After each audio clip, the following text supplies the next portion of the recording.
Well,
greetings wherever you are this morning, and welcome to Being Your Own CEO.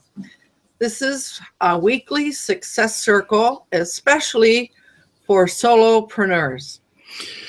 We get together because we enjoy each other's company. We like experimenting and exchanging ideas. We all give and receive support. That goes almost without saying. And I think that the viewers will want to have a look at the operating principles on my Success Circle webpage. That kind of says a bit about what we all stand for. My name is Lowell Ann, and I've been in business for a long time helping other people get where they want to go. So now others will want to know who we have in the green room this morning. This is called the green room, or the film strip. So I'm going to start on my extreme right this morning. Tim, how would you like to introduce yourself? Hello, I'm Tim Longwell with Longwell Art, and we encourage reawakening what most people actually have lost is their creativity, so that they can create for contentment. Mm-hmm. And you can find me at longwellart.com. Oh, that I mean, tapping into your creativity. I did an exercise yesterday where I went back to a creativity binder that our book that I had, and reread a whole lot of things that I've done over a number of years. And I thought to myself, wow, how could I get out of touch with this? This was so good.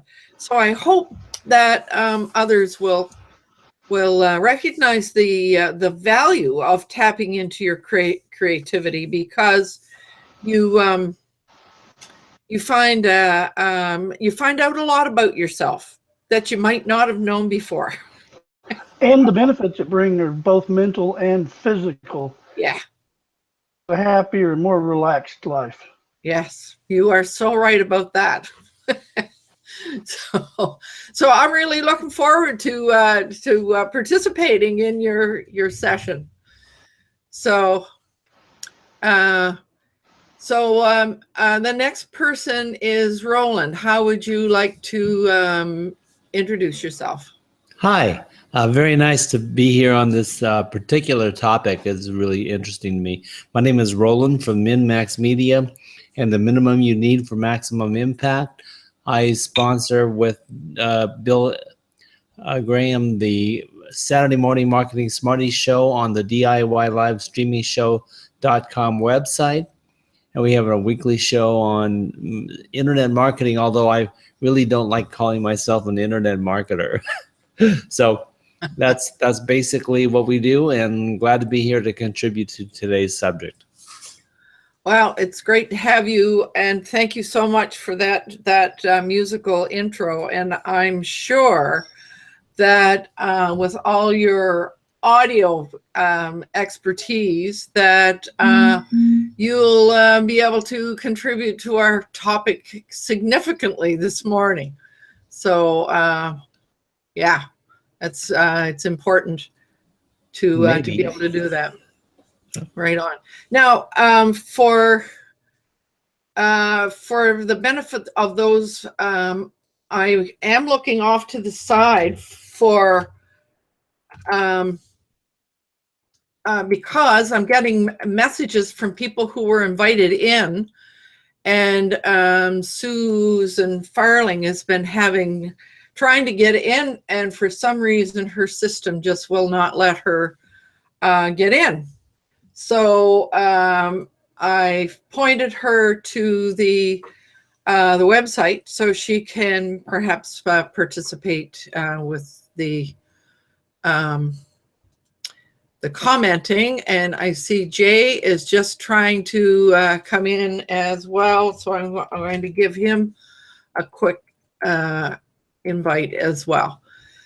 So we will carry on. I will try not to be looking off to the side, but when somebody pings me, I just have to look and see who it is. So, Fred, how would you like to introduce yourself? And I encourage you to kind of throw out and talk about that little piece that we talked about in the green room. Because I think that we all may have some advice, and maybe even some of the viewers may have some advice. So, all right, thanks, Llewellyn. I'm Fred Jones. I'm in Victoria, BC, Canada as well.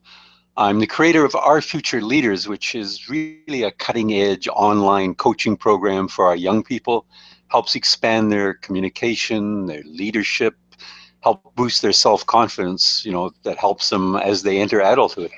And the item that Llewellyn just mentioned was my challenge is, how do I communicate with them? I'm doing a session because they don't read email, which is, I guess, in our area.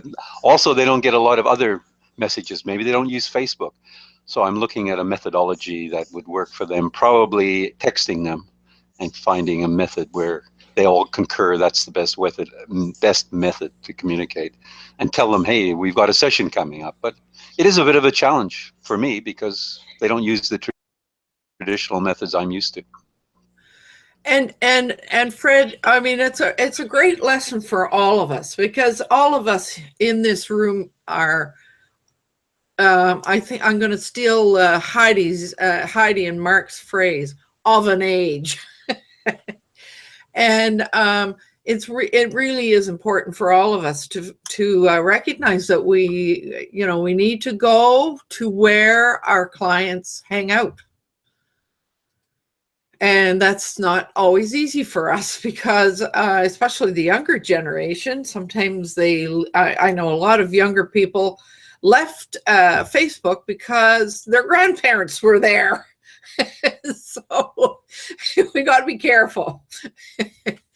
But so I think that for all of us, if we discover a variety of ways to get in touch with and connect with youth, we need to share that with Fred. And you need to share your successes with us as well. Okay. So next is Bill. Happy Tuesday, everyone. My name is Bill Graham. I'm coming from Belize this morning. My website is billdoesbelize.com, where my primary focus is sharing unbiased information, or what I refer to as the unbelievable truth, to help people make an informed decision about a permanent move to Belize.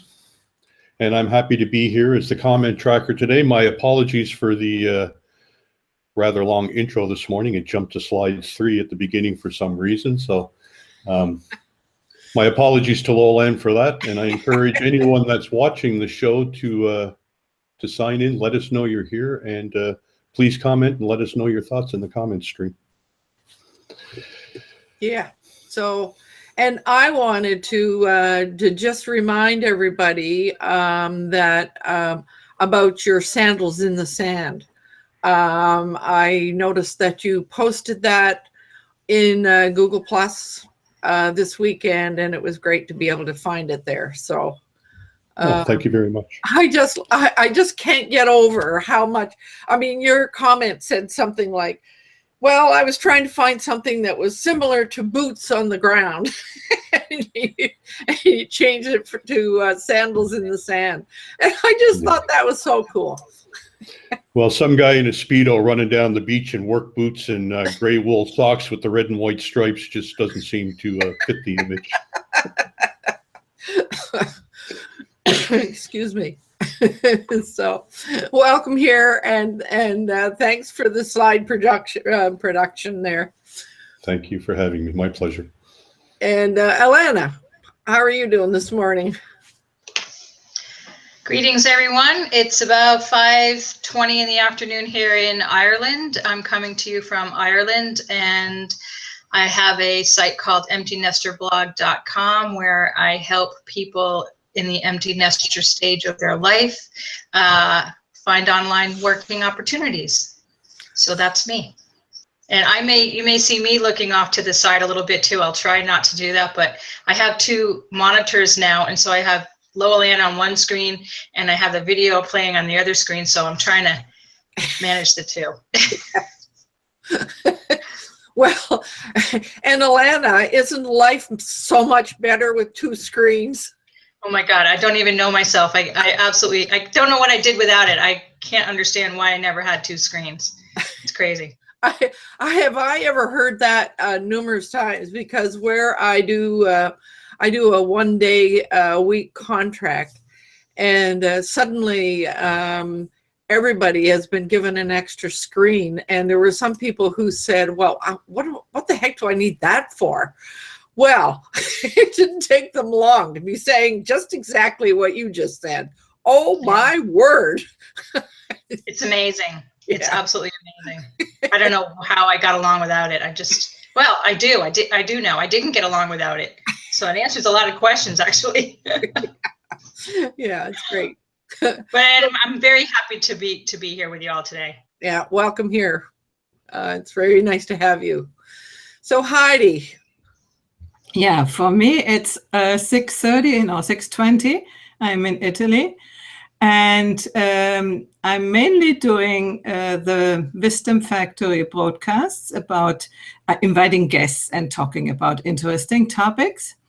The wisdomfactory.net is this website, but now it's summer, and I'm also trying to attract guests for our paradisointegrale.com website. I know, not for the website, but for the place, which is called Paradiso Integrale. It's the place where we live here in Italy, and we are welcoming guests. We are between Florence and Rome, so everything is sort of nearby if you want to pass some summer days in beautiful Umbria in Italy. I haven't got my brochure yet. What? Yeah, where's the brochure? In work. It's in work. I'm working on the website. Okay. And I must say that I really have enjoyed Heidi's interviews. Boy, she has really attracted a lot of very interesting people, and I just really look forward to them. I can't always make it to be there at live, but I absolutely do try to be there and watch the recording and add my comments wherever necessary, because I really find the conversation, like some of the people they have such incredible approaches and ideas, etc. Yeah, and so we very much. Yeah, I encourage everyone to go and find Heidi's website. She's doing the same thing as I am, hosting her hangouts right there on her website. Yeah. So, yeah. So very much appreciate that your appearance there. It is very, comforting that somebody is writing comments, because I find that people are viewing, but then they don't write comments. And anyway, because of this conversations we have, I'm especially interested in podcasts, because I know that there are people who are not watching videos, but they hear podcasts while they go driving to their offices. So I had the idea for a long time to transform them into podcasts. Haven't done it yet, and I'm really looking forward to our conversation about podcasts. Right on. Perfect. And there's Jay, who kind of said he wasn't coming or couldn't come, but there he is. Maybe you're just dropping by for a brief moment. I don't know. So please do introduce yourself, Jay. Hi, my name is Jay, and my company is Magi Studios. I help people get started in the world of online marketing through coach consulting and training. My client is running behind, so I figured I'd swing by and say hello and good. We'll hear what everyone has to say about whatever we're talking about today. Right. We're talking about podcasts. Oh, I'm out of here. So, and it looks like some of us, not all of us, are using the lower third. Yes. Was it Hangout Toolbox or something? Yeah, it's pretty cool. Hangout Toolbox, and I look forward to seeing this go away shortly. So. Yes, you are probably right. It may not last, but we'll take advantage of it until it doesn't last. So this morning, I wanted to get us started a little bit. First of all, I think we were in the green room after the broadcast last week when we sort of got into, started sort of chit-chatting about podcasting. And then we finally decided that maybe it would make sense for us to use that as a topic for this week. And so I guess my question would be, how many of those of us in the green room and or anybody out there watching actually listen to podcasts? Does anybody listen to them? Nobody? Oh, Fred, you listen to them? Yeah. Okay. And Tim, you do too? Yeah. On occasion, I don't do it a lot, but there are a few that I'll go catch once in a while. Yeah. And Alana, you waved as well that you watch once in a while too. Well, I don't. Well, I'm actually obsessed with YouTube videos from the States. So I listen to a lot of news stuff happening in the States. So in the morning, that's pretty much my ritual. I feed the dog, grab a cup of tea, and turn on whatever news was on the night before and listen to it while I do my stuff. So it's YouTube videos. They're not actually podcasts, but that's how I get my news from the States. I would classify those as podcasts or vidcasts, video podcasts. Yeah, it's just a different medium, or I should say a different platform, right? I think, when people think about, and I'm in the same boat as Tim, I'll if I'm have the moment, I'll catch them, every once in a while. I think there's a huge misconception about podcasts where a lot of people think that they're just on iTunes, right? Or the most prominent area. But if you subscribe to someone's channel on YouTube, I think that's considered a podcast or a video podcast. There's many people that actually do their podcast on iTunes, but then they also broadcast them on YouTube. Yeah. Joe Rogan does this. He's a pretty avid podcaster. So that's kind of neat to see him. I've listened to one or two of his, but then I've also gone back and watched the YouTube video, and I always end up going back to the YouTube video in terms of watching it. So, yeah. I'm like you as well. I'm thinking of Stelzner, Michael Stelzner. Is it Michael Stelzner? I mean, he for a long time, he had a very active blog feed that you would get, and every once in a while, I think once a week, you would get a podcast and listen in.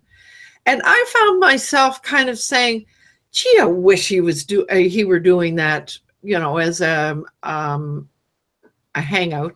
Well, then he started doing hangouts as well. But I think he still does the podcast thing. So yeah. I also know a local guy here, the productivityist, Mike Vardy. He does both podcasting and video as well. So, but Heidi, I hear you when you say that a lot of people like to listen to podcasts if they're in a commute or driving or whatever. I mean, and I have to say, when I like to have a podcast is when I'm doing the dishes or ironing or doing something that I need to have some attention on, but really like to listen. And that's the reason I really like radio as well, because you can do other things and still listen. So so we've talked about the fact that some of us do listen, and there are some people out there. So what kind of devices do you, if you do listen, where do you go to do that? How do you do that? Primarily YouTube, or I'm sorry, iTunes. Or podcast, the podcast app on iTunes. And I think it depends on your platform, right? I mean, so if you're on an Android, you're going to go to whatever Android uses for podcasts. So you're saying that you mainly listen to them from your phone? Yes. Yeah, because I'll tend to, just similar to the radio, where I mean, we're not in the days where we all huddle around the radio anymore. We we're doing things. So I won't be sitting there looking at my phone while I'm listening to something. So I'll just have it in my pocket and be mulling around doing something, or working. So yeah, but primarily it's my mobile device. Well, and that's true for me as well, because I have a cord in my that I can connect my phone to the radio in my car. So I can listen to a podcast from the radio in my car, which is very handy. So, however, I have to say that I do every now and again listen to something from my desktop. So again, it's whatever seems to be comfortable. So what would we all see? And I think do I see a hand waving? Fred.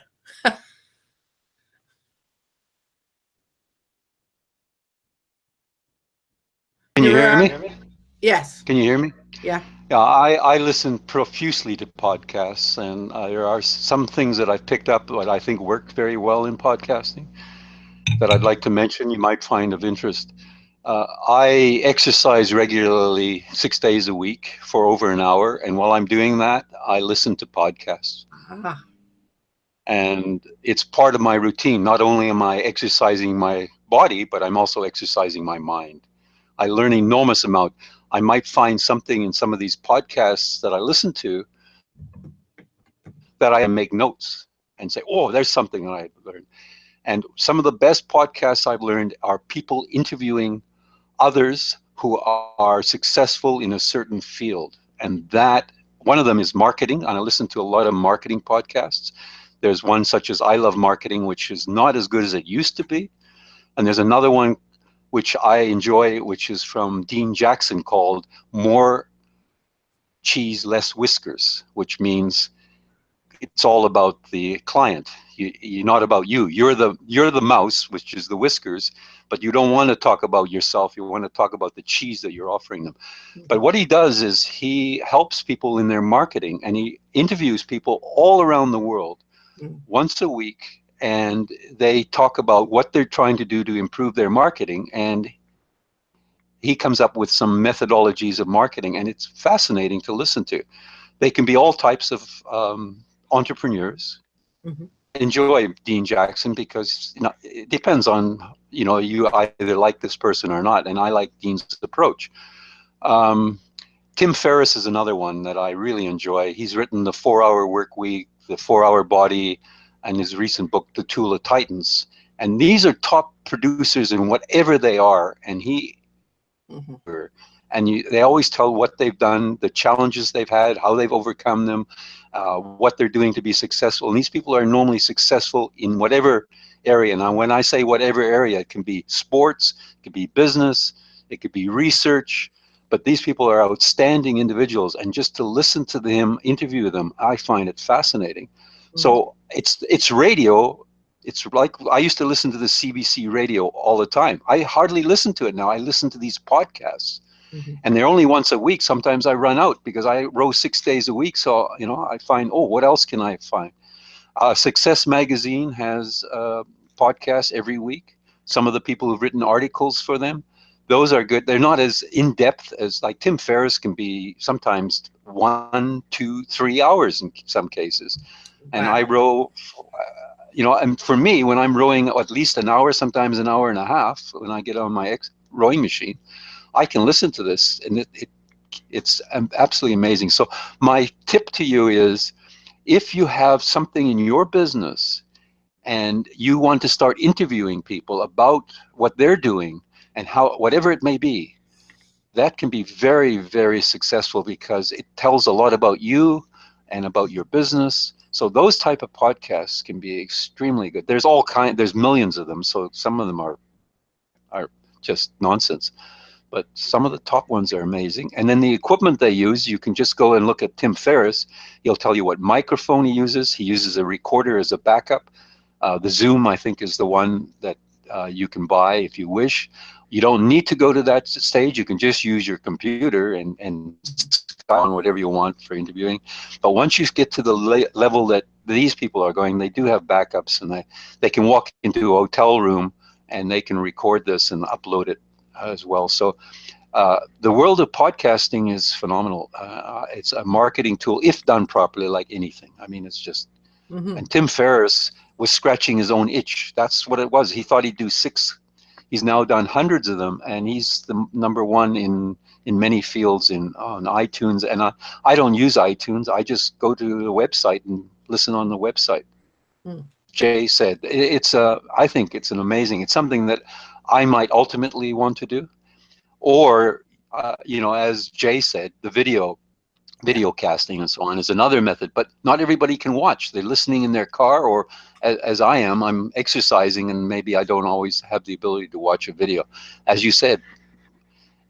But I've learned so much from podcasting. I'm so pleased that what exists. It's just a matter of finding the one.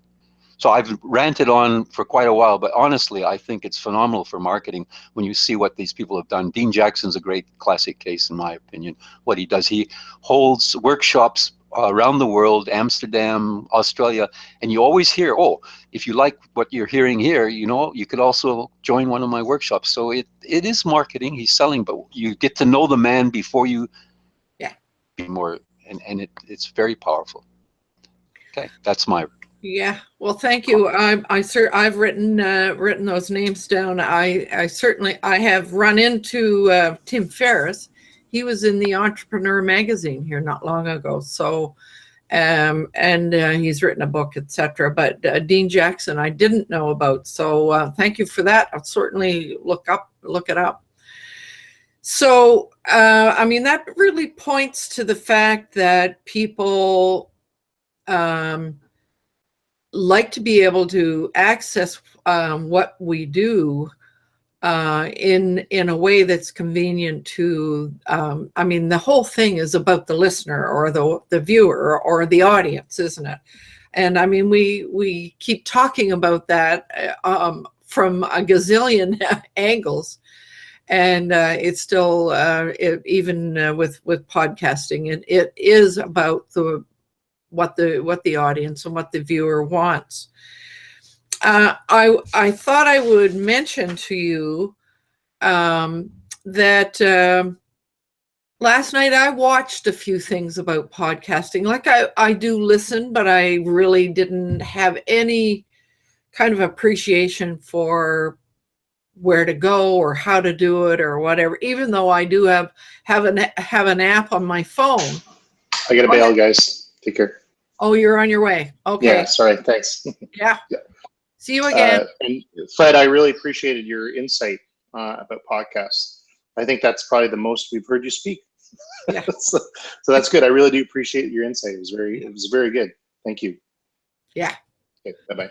See you. So what I did was I listened to a few things, but I see that Bill has a comment up there, so I think we need to do that. Yes, Ms. Eileen is here with us today, Eileen Smith, and I wanted to acknowledge and thank her for joining us. She says, I listen to podcasts every day.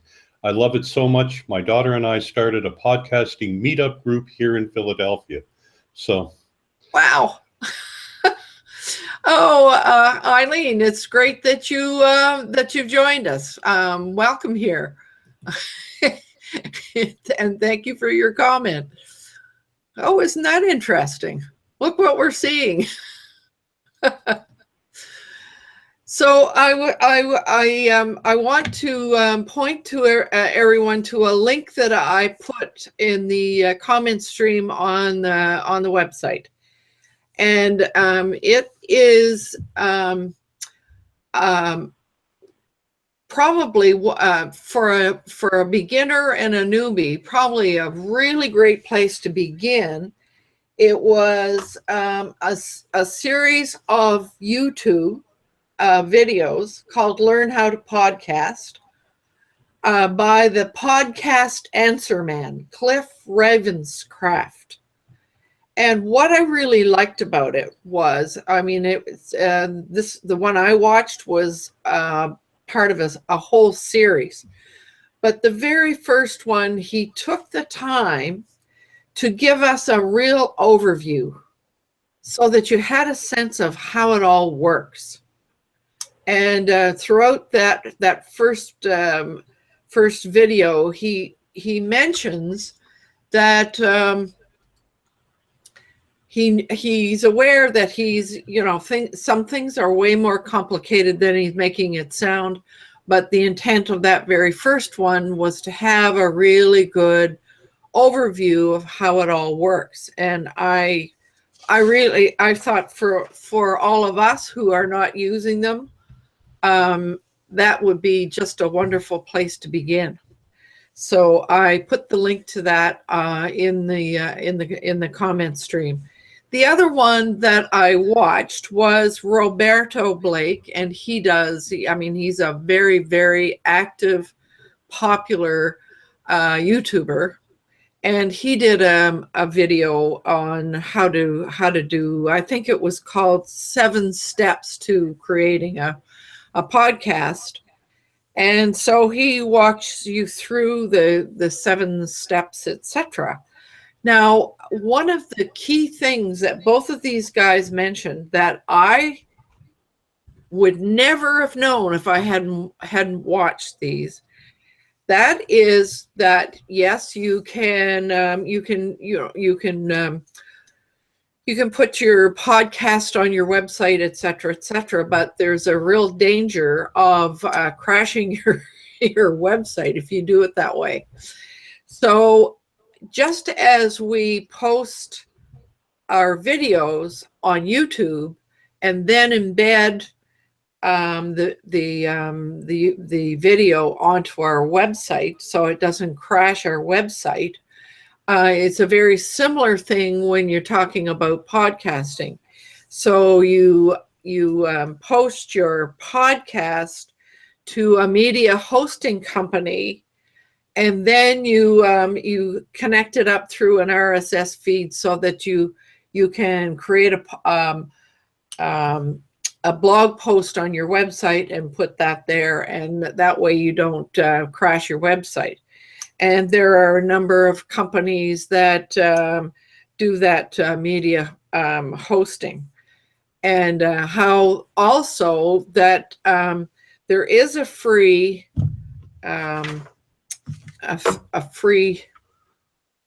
gizmo that I actually discovered I had on my own site. I'd forgotten where I got it, but and I'm trying to remember what it's called. So give me a minute. Here it is. It's called Audacity.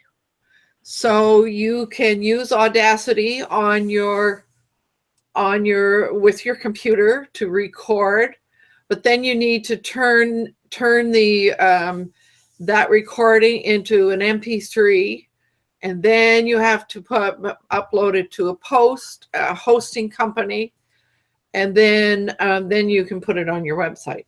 So that's a very quick and dirty outline as to how you might do it. So I guess one of the questions that arises for me, and Jay raised that and said, some of the video things that we watch on YouTube is a video cast, and they function in the same way.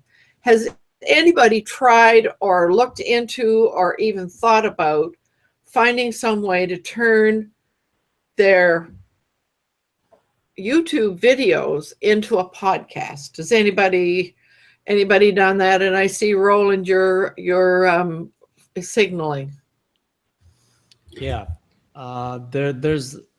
I've got a build up of a lot of notes that I've been making. Everyone's been contributing some great stuff.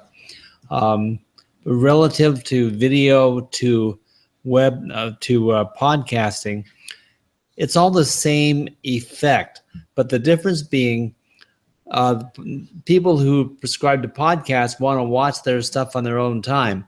And live streaming is good, but the replay is almost more valuable than the actual live event, because it can be watched again and again and later on, and when people want to watch. And that's the value of podcasts. So when you were talking about the video versus the podcast, people are repurposing videos into podcasts, because I think if you had your preference, you'd like to have your whole audience watching you and, sitting down as a captivated audience, but that's not how people listen.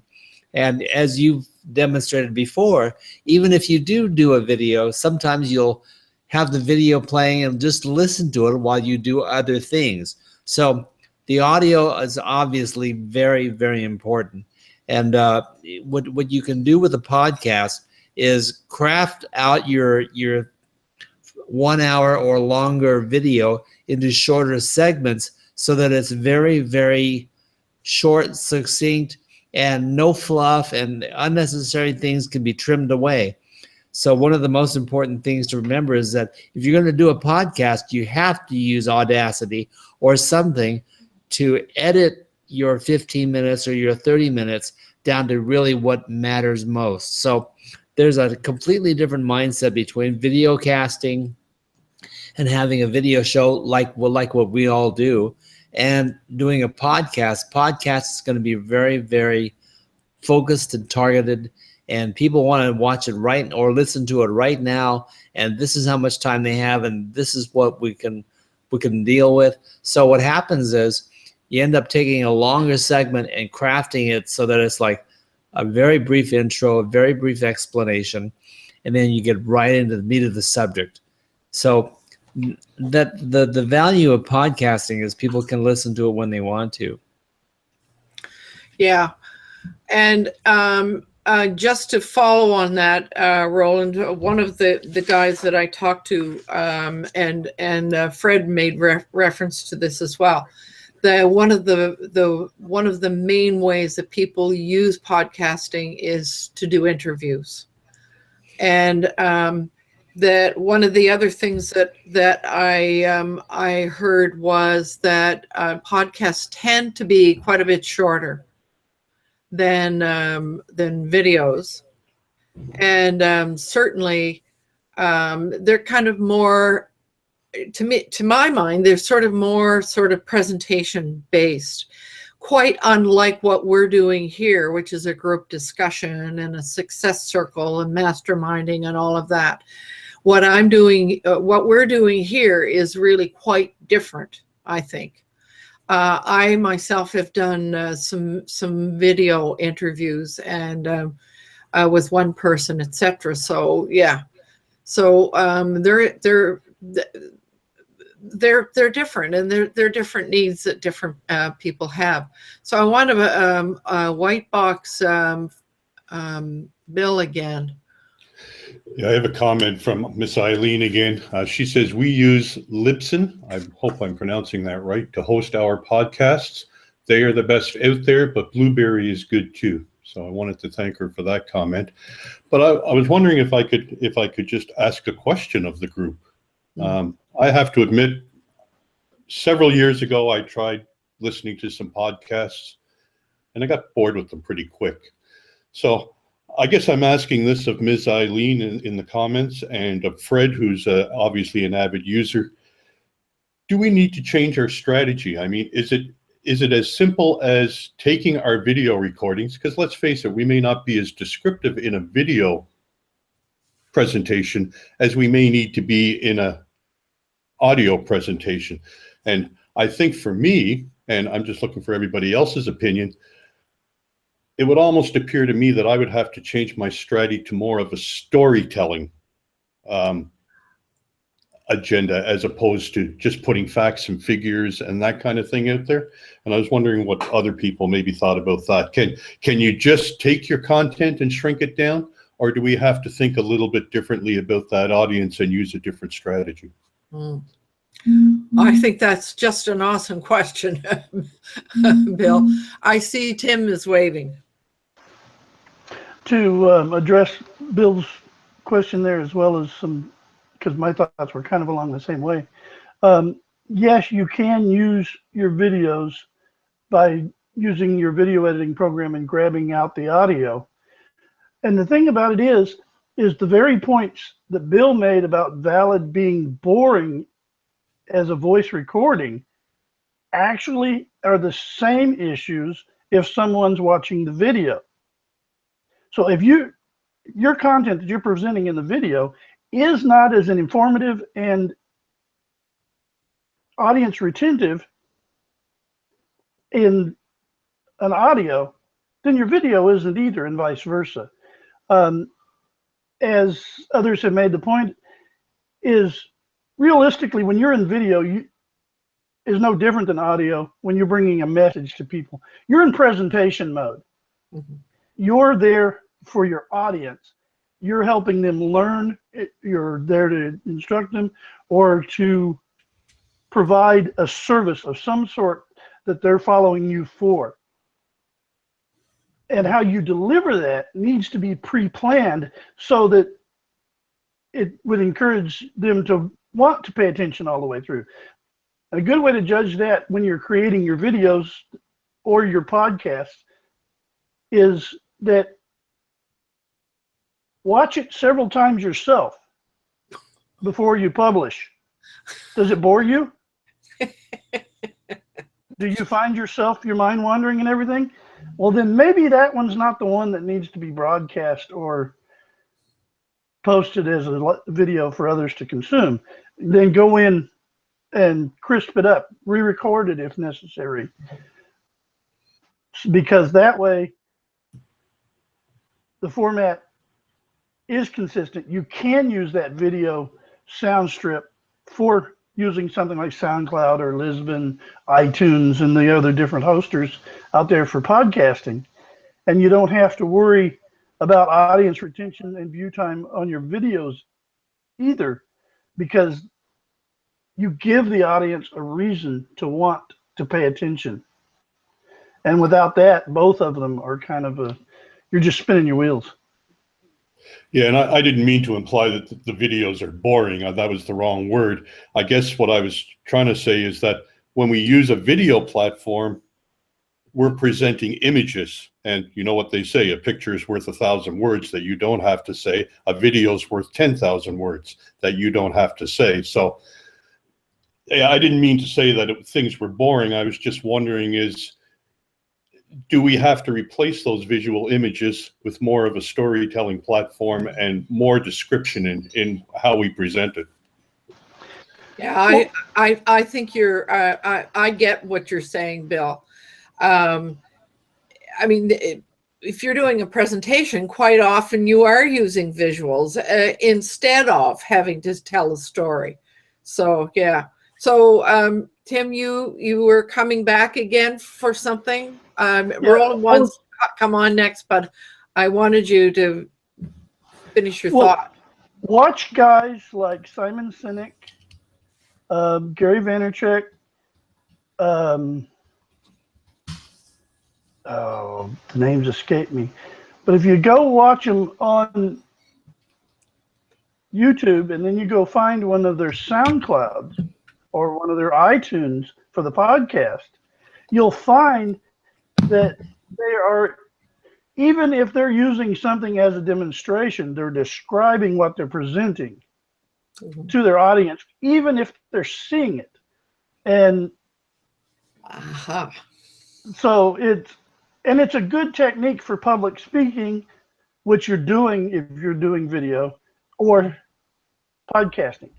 So yeah, can it be a problem, like Bill mentioned, that because of the descriptive versus the visual? Yes. But if addressed correctly, it retains your video audience and helps your audio audience. Now, I think that Roland, but he's pointing to Fred. So go ahead, Fred. And of course, you're a veteran speaker. So anything you've got to contribute, we're all ears. Can you hear me now? Just want to make sure the sound is right. Yeah, I just want to show you a book. This is Tim Ferriss's book. It's called The Tools of Titan. This book is and it's a very thick book. It has over 100 people who've been on his podcast. Wow. And these are highlights of what they've learned. And this is his most recent book from podcasting. And this book is a #1 sales book. And this is podcasting based. This is it. This just shows you the power of podcasting, that you can create a #1 bestseller by interviewing hundreds of people. And there's some really top-notch people here. You know, you'll see Arnold Schwarzenegger, I can never pronounce his name. You know, from him, he actually wrote the foreword to this book.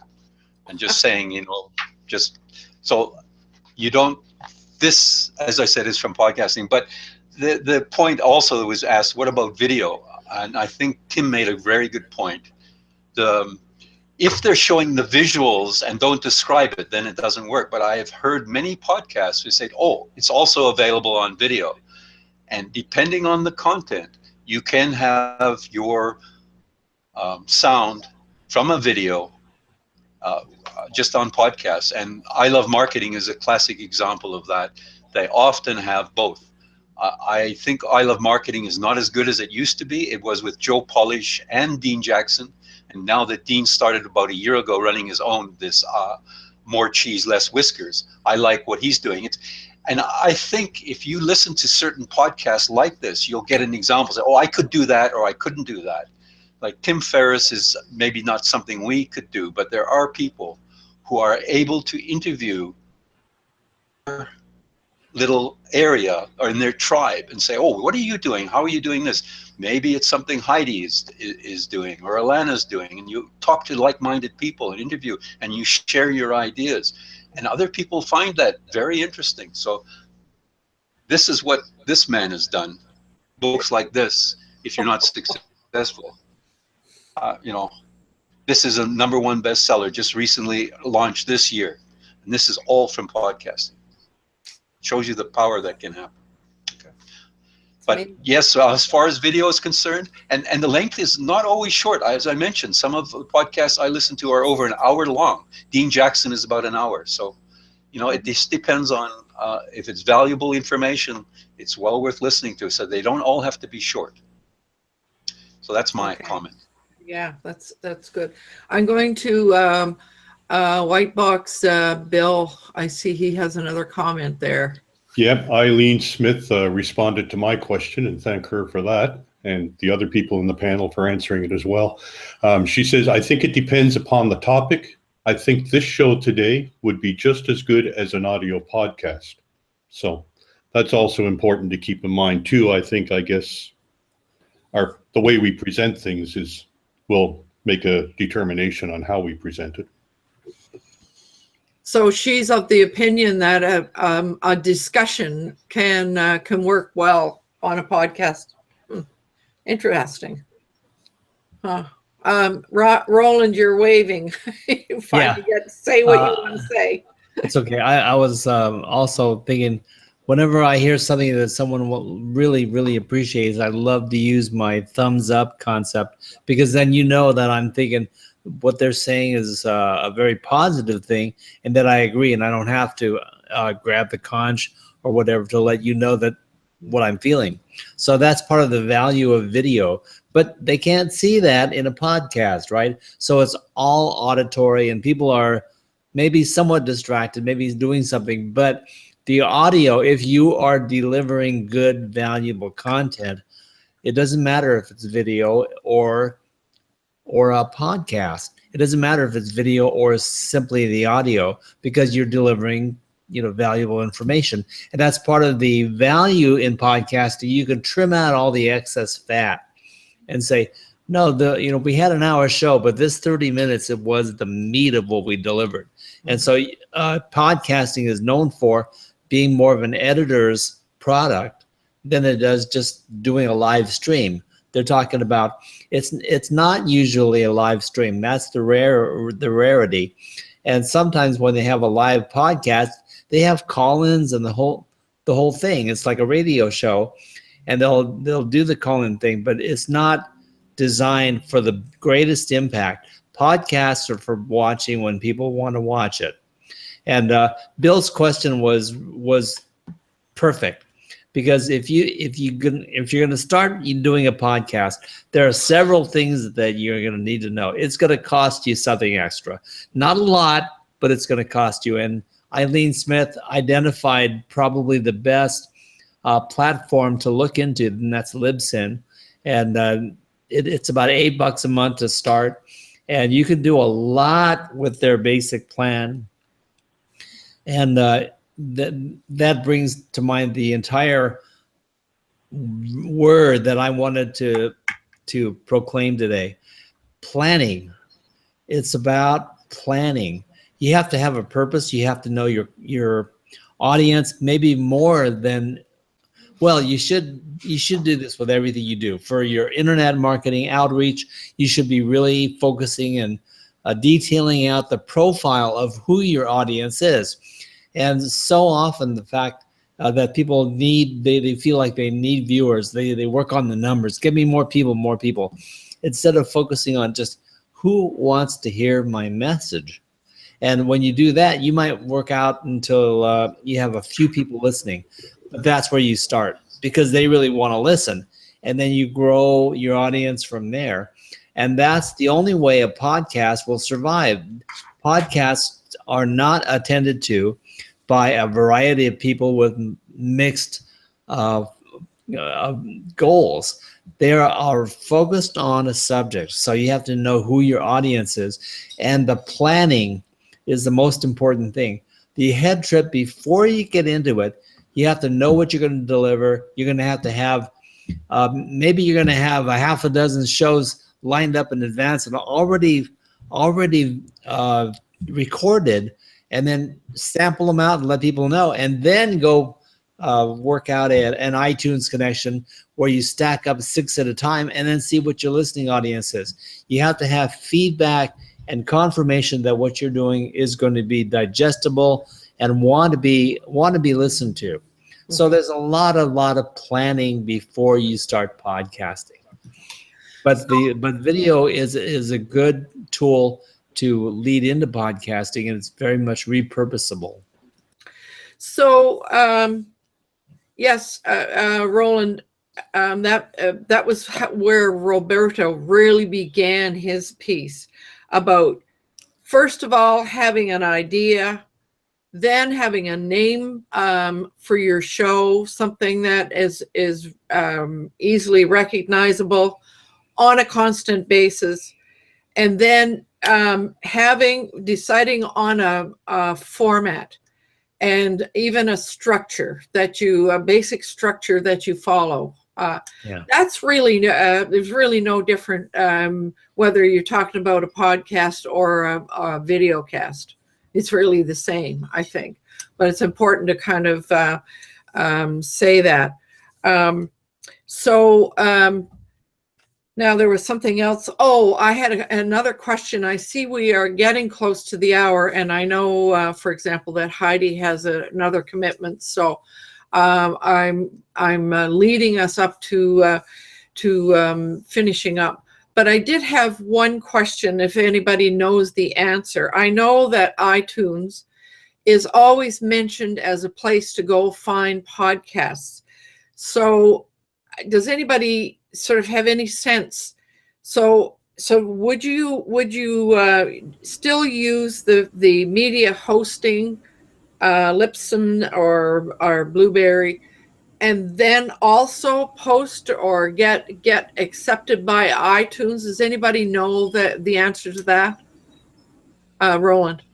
Yes. Libsyn is a place where you archive your podcasts and make them available. Right. And iTunes is the marketplace where they make it available to the public. So Libsyn doesn't do what iTunes does, and iTunes doesn't do what Libsyn does, but they work together, and you need them both. I mean, essentially, you can have your own podcast in your website, but that's not a real good idea. But that's why I say it's going to cost you something, and there's more to it. There's a lot of planning and a lot of organizational stuff that you're just going to have to do. So the learning curve is a bit more vast than doing a hangout on air. I mean, that's all there is to it. But if you do these things, and if you have a good message, and if you plan well, so you don't waste your time and have a no following broadcast and a podcast, it can be very beneficial. And the whole reason we're doing this is to build our authority and our influence for what we have to say, to spread it out to the most people possible. And today, 50% of the people are consuming on their mobile phones. So podcasts are more valuable than ever. And that's the thing. It's a lifestyle thing. And if you want to go along with the lifestyle, you're going to hit a major percentage of people. If you use Libsyn, if you go with iTunes, and you go with a podcast of 30 minutes or 15 minutes, then you can really score. One of the things that Mike Koenig does, Mike Koenig is like one of my heroes. And that's Koenig.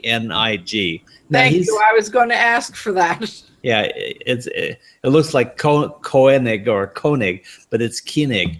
And I have mixed emotions about this guy. He's very commercial, but almost every word that comes out of this guy's mouth is very, very valuable. And he does a thing once a week where he does a 30-minute show, pre-planned. Every segment is pre-planned into 6-minute segments, so that he changes the subject at the end of 6 minutes. Wow. And then, I know. And then at the end of the show, he takes his segment and repurposes his show into 5 6-minute segments. And he makes 5 podcasts out of each one. He packages it up so he's got a little bit of an intro, a little bit of an outro, and that's his thing. And he's got one show that he makes into 6 shows that way. Yeah. It's Wow. amazing. So if you plan it out and plot out what you're going to do and how you're going to use your time, you can really leverage this. So he's mastered it. And if you're going to follow anyone, he's a good example. Mm-hmm. All right. So thank you.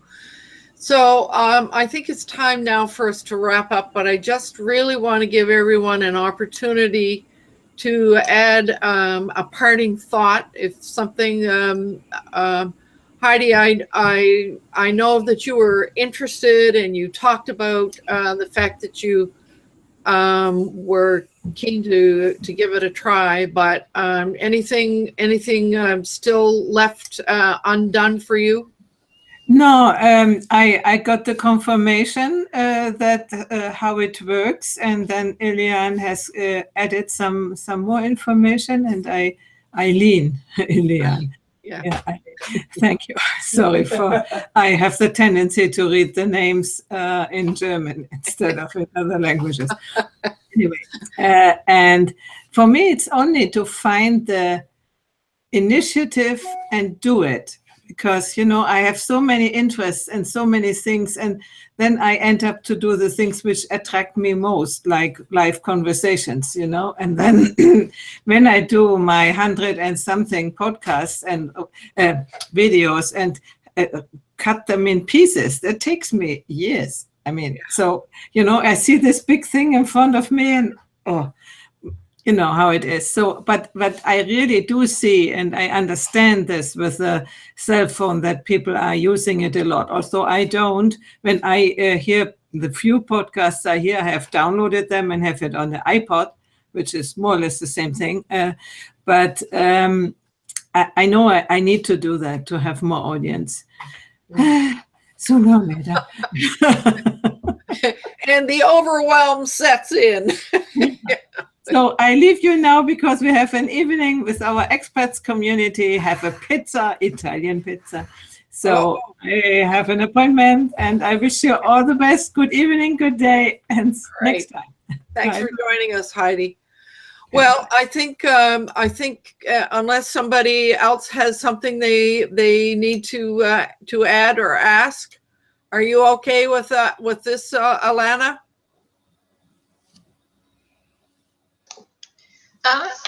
Excuse me, sorry.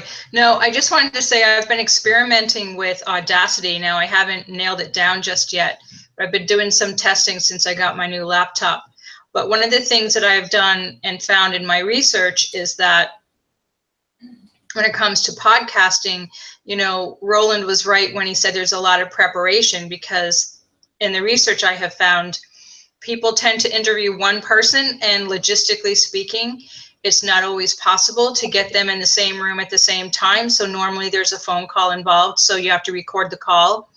There's normally a topic that's decided on and a list of questions that, in my opinion, I would send the interviewee ahead of time to kind of help make the conversation flow more smoothly. So there is a lot of prep that goes in. And then by the time you get to the fun part of having the conversation, that's probably going to be the easiest part of the podcast, between the prep and then finishing it off by taking, you know, making sure there's no pops and rattles or whatever in the background. So I just wanted to throw that out there that, you know, logistically speaking, it's not always possible to have a person sitting in front of you, and that it may be something where you have a phone call and then you just have to put on some sort of a cover on the video so that there's a cover to sort of introduce it, to say what the topic is, but it's not going to be a video. And I actually enjoy those because then I don't feel like I'm missing out on anything visually, and I can use my imagination when I'm listening to the conversation. So I just wanted to throw that out there. Mm-hmm. Yeah, I get your point. Our viewers are beginning to drop away, so I think at this stage of the game, Bill, if you can, you were there once. I'll white box you, and we'll close the broadcast for the moment. And I really do appreciate all of the conversation. Where there were lots of opinions and sharing happening here this morning. So I really do appreciate that. So I'm about to stop the broadcast now. And I do want to encourage everybody to please take advantage of the expertise of the people in the room here. I know that they all have a lot to offer. So thank you all for joining, and I'm going to hit the stop broadcast now.